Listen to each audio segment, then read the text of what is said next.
जय श्री गणेश। मंगलम भगवान विष्णु मंगलम गरुणध्वज मंगलम पुंडरीकाक्ष मंगलाय तनो हरि। मनोजवम मारुततुल्य वेगम जितेन्द्रियं बोधिमतां वरिष्ठं वातात्मजं वानरयोतमुख्यं श्रीरामदूतं शरणं प्रपद्ये। श्रीरामदूतं शरणं प्रपद्ये। सभी भक्तों का स्वागत है सनातनालय पर। भक्तों, पिछले दिनों हमने चैत्र नवरात्र पर माता के 9 अलग अलग स्वरूपों की कथा सुनी। इसके पश्चात हमने भगवान रामचंद्र जी और उनके अनुजों के जन्म की कथा सुनाई। हमने वाल्मीकि रामायण के अनुसार उस समय के अयोध्या का व ग्रह नक्षत्रों का वर्णन किया। यदि आप ये कथाएं नहीं सुन सके हैं तो हमारे चैनल पर सभी कथाएं उपलब्ध हैं, आप सुन सकते हैं। आज हम प्रस्तुत हुए हैं आपको हनुमान जी की जन्म की कथा सुनाने के लिए। हनुमान जी रुद्र के अवतार हैं। उनके जन्म को लेकर विद्वानों में मत भिन्नता है और यह भिन्नता आज से नहीं, प्राचीन काल से ही है, क्योंकि अलग अलग ग्रंथों और पुराणों में हनुमान जी के जन्म की अलग अलग कथाएं दी गई हैं। हम आपके समक्ष उन कथाओं में सबसे प्रामाणिक कथाएं प्रस्तुत करेंगे। सबसे पहले आपको स्कंद पुराण में उल्लेखित कथा सुनाते हैं। स्कंद पुराण के अनुसार वानर राज केसरी के साथ अंजना का विवाह संपन्न हुआ। अंजना पूर्व जन्म में अप्सरा थी, परंतु ऋषि के श्राप के कारण उन्हें मृत्युलोक पर वानर जाति में जन्म लेना पड़ा था। विवाह के कई वर्षों के पश्चात भी अंजना और केसरी को संतान की प्राप्ति नहीं हो रही थी। इससे अंजना अत्यंत दुखी रहने लगी। अंजना अधिकतर तपस्या में लीन रहने लगी।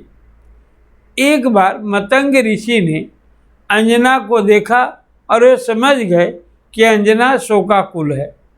उन्होंने अंजना को पुकारा और उनसे व्यथा का कारण जानना चाहा। इस पर अंजना ने निसंतान होने की व्यथा कह सुनाई।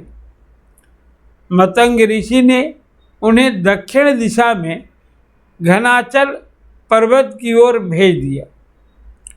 उन्होंने जानकारी दी कि घनाचल पर्वत के पास स्वर्णमुखरी नदी के उत्तर भाग में स्थित वेंकटाचल पर्वत पर पहुँचे।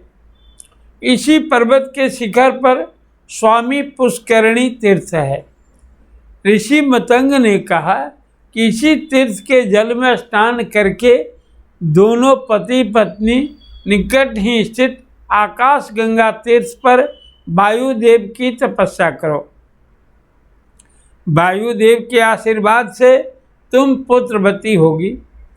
ऋषि मतंग के कहने पर ही माता अंजना ने पति सहित वेंकटाचल पर्वत पर जाकर पुष्करणी तीर्थ स्थान में स्नान किया और वहां स्थित बारह तथा भगवान वेंकटेश को प्रणाम किया। आकाश गंगा तीर्थ में जाकर उन्होंने वायुदेव की आराधना की। माता अंजनी ने 1000 वर्ष तक तपस्या की, जिसके बाद वायु देवता प्रकट हुए और उन्होंने वर मांगने के लिए कहा। माता अंजना ने उनसे संतान प्राप्ति की इच्छा व्यक्त की। वायुदेव ने अंजना और केसरी को बलशाली और बुद्धिमान पुत्र की प्राप्ति का वर दिया। हनुमान जयंती से जुड़ी एक अन्य पौराणिक कथा आपको सुनाते हैं।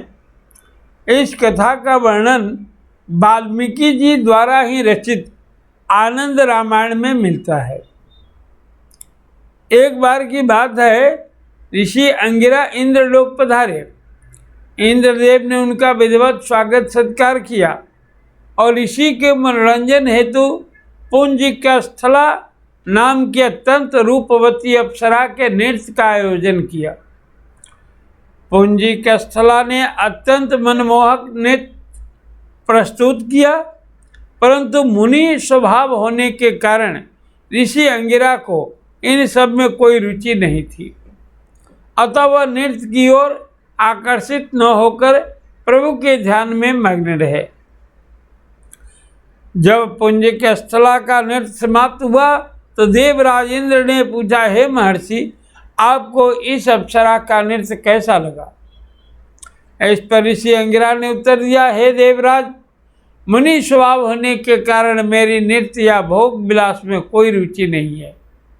इस कारण मैंने इस अप्सरा के नृत्य पर ध्यान ही नहीं दिया, अतः मैं इसकी प्रस्तुति के बारे में कुछ नहीं कह सकता। पुंजिकस्थला ने इसे अपमान समझा और वह ऋषि पर क्रोधित हो उठी। इस पर ऋषि ने श्राप देकर कहा, हे पुंजिकस्थला, तो जिस रूप एवं सौंदर्य पर अभिमान करती है वह नष्ट हो जाएगा और तेरा अगला जन्म बंदरिया के रूप में होगा। मुनि का श्राप सुनकर पुंजिकस्थला को अपनी भूल का आभास हुआ। उसने अनेक विधि से क्षमा याचना की। इस पर मुनि ने कहा, इस श्राप का प्रभाव तभी समाप्त होगा जब तुझे संतान की प्राप्ति होगी। इसके पश्चात पुंजिकस्थला ने वानर राज कुंजर की बेटी अंजना के रूप में जन्म लिया। अंजना का विवाह कपिराज केसरी से हुआ। इसके पश्चात अंजना वन में रहकर पुत्र प्राप्ति के लिए तपस्या करने लगी। इधर त्रेता युग में अयोध्या नरेश राजा दशरथ ने संतान प्राप्ति के लिए अपने गुरु वशिष्ठ के निर्देशानुसार पुत्रष्टि यज्ञ करवाया। इस कथा का वर्णन हम अपने पिछले वीडियो में कर चुके हैं। श्रृंगी ऋषि द्वारा संपन्न यज्ञ की पूर्णाहुति के पश्चात यज्ञ कुंड से अग्निदेव प्रकट हुए और राजा दशरथ को एक खीर का पात्र देते हुए बोले, राजन, एक खीर आप अपनी रानियों को खिला देना। अवध नरेश ने वो खीर अपनी तीनों रानियों में बराबर बांट दिया। कौशल्या और सुमित्रा ने तो खीर ग्रहण कर ली, किंतु जब रानी कैकेयी खीर ग्रहण करने लगी तभी एक चील आई और उस खीर का कुछ अंश झपट कर अपने मुंह में लेकर उड़ गई। जब वह चील संतान प्राप्ति के लिए तपस्या कर रही अंजना माता के आश्रम के ऊपर से उड़ रही थी, तब अंजना आसमान की ओर मुख करके देखने लगी। उनका मुंह खुला होने के कारण खीर का कुछ हिस्सा उनके मुंह में आ गिरा। ये बात जब उन्होंने अपने पति वानरराज केसरी को बताई तो उन्होंने इसे भगवान शिव का प्रसाद मानकर ग्रहण करने की आज्ञा दी। पति की बात मानकर अंजना ने वो खीर ग्रहण कर लिया और इसके फलस्वरूप वो कुछ ही समय में गर्भवती हो गई और उनके गर्भ से अत्यंत बलशाली और तीव्र बुद्धि वाले केसरी नंदन हनुमान जी का जन्म हुआ। वही वाल्मीकि रामायण में हनुमान जी के जन्म की एक अन्य कथा का वर्णन भी मिलता है।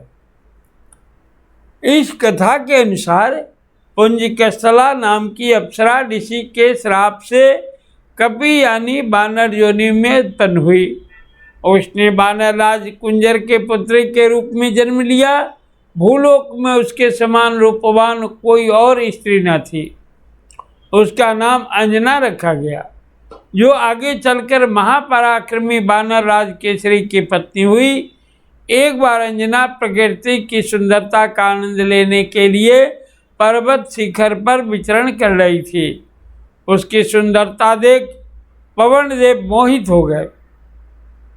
उन्होंने उस सुंदरी को स्पर्श करना चाहा, परंतु इसका आभास अंजना को हो गया।